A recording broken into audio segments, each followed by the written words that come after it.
Have you ever watched the videos where kids are opening up packages and presents sometimes, right? They're often filled with things like slime eggs or Pokemon cards, and they'll open time and time again and just show you what's inside.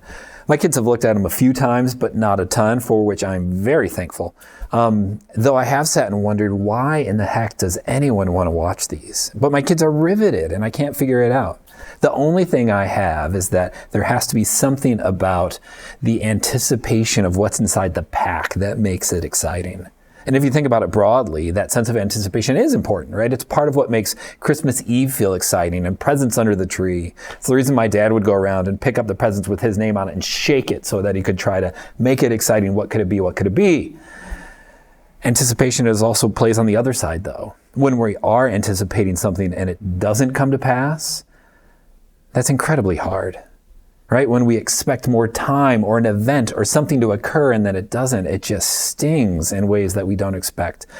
And anything else, the loss is palpable.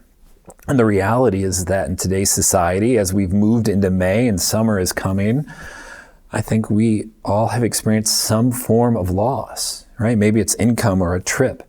Maybe it's the big event. Maybe it's your graduation or prom, and they're all gone.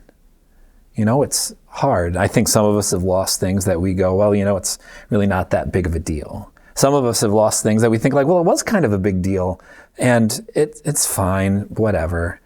And some of us have lost people and relationships, and those are big deals.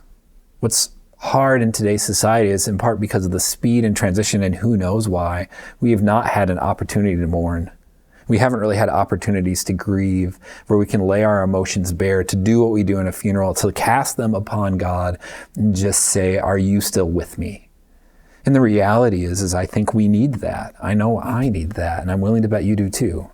Just a time to say, here were my hopes and dreams that are gone now. Are we still okay? Because that's what we do in a funeral. That's what we do as Christians. We mourn and grieve, but not as those without hope. For we know that God is in control and there is a bright future to come.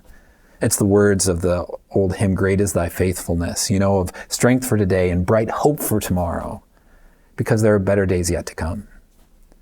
So friends, with whatever emotions and feelings and tensions you have, I want to encourage you to lay them before God, to grieve, to mourn, to go for a walk, to talk to a friend, to be mad or frustrated or hurt.